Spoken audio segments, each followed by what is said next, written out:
Bolsonaro, 1 ano e meio, tem muita gente aí dizendo que ele é genocida, que ele já cometeu vários crimes de responsabilidade. Você tem tido uma posição um pouco mais moderada, assim, você não tem feito aquele coro realmente para o impeachment, mas você tem batido muito no Bolsonaro.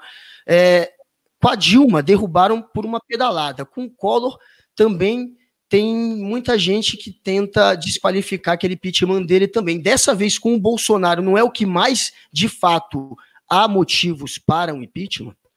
Sim, eu assinei, nós do PDT assinamos 2 pedidos.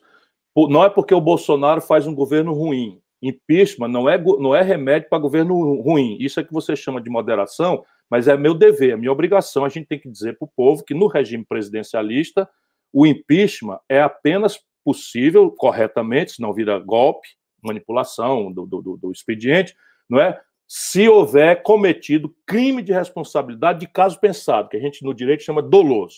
E no caso o Bolsonaro comete 3. O primeiro é atentar contra o regular funcionamento das instituições da República.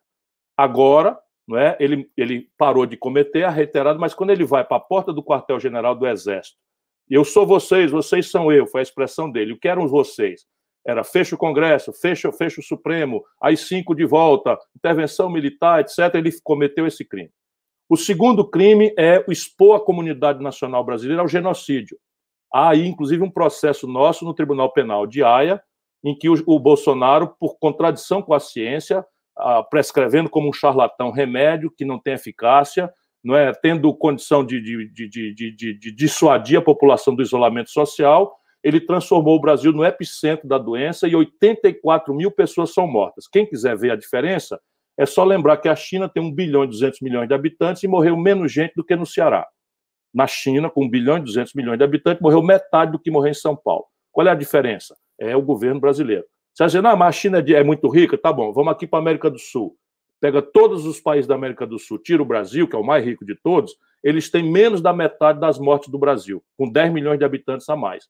Tem o mesmo clima, mais quente para cima, mais frio para baixo, a mesma renda, o Brasil ainda é mais rico do que eles, e o genocida Bolsonaro. Então, cometeu esse crime de responsabilidade. O terceiro é a obstrução da justiça.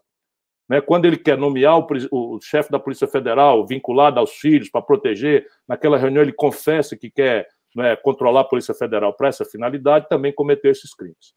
Ciro, eu vou soltar a pergunta. O Vila, o historiador, o professor Vila, ele mandou uma pergunta e é nessa linha também. Então, como eu dei spoiler falando já de impeachment, e a dele também é sobre isso, solta a do grande professor Vila, por favor.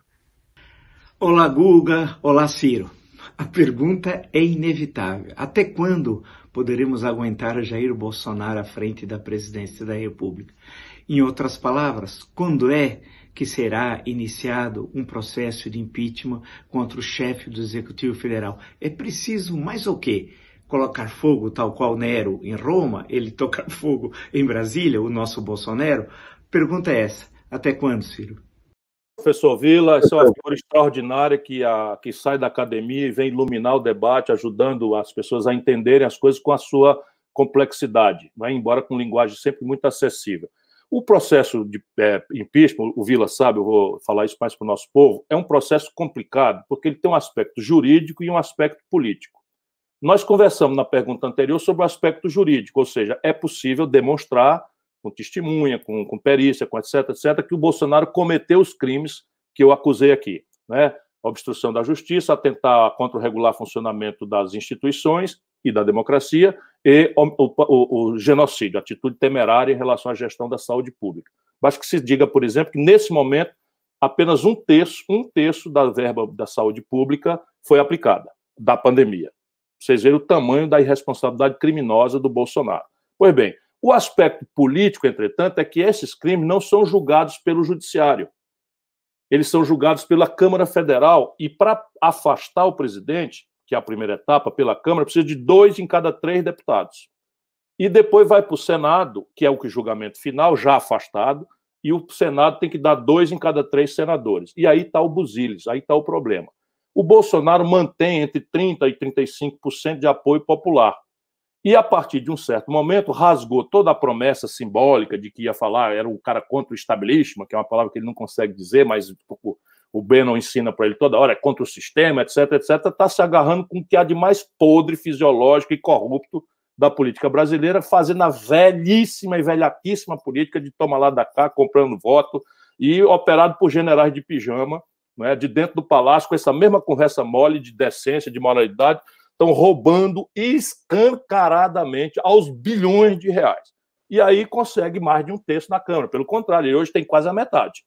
O Rodrigo Maia, que conhece bem a Câmara, se elegeu praticamente por unanimidade, o que ele está vendo? Se ele solta, porque isso é um ato unipessoal, se ele despacha os 42 pedidos que tem lá, 2 são nossos, né, o que acontecerá? Na mesma hora, o Bolsonaro vai ter maioria e isso vira um tiro na água. Acaba ajudando o Bolsonaro, porque parecerá, por processo, que o Bolsonaro foi inocentado.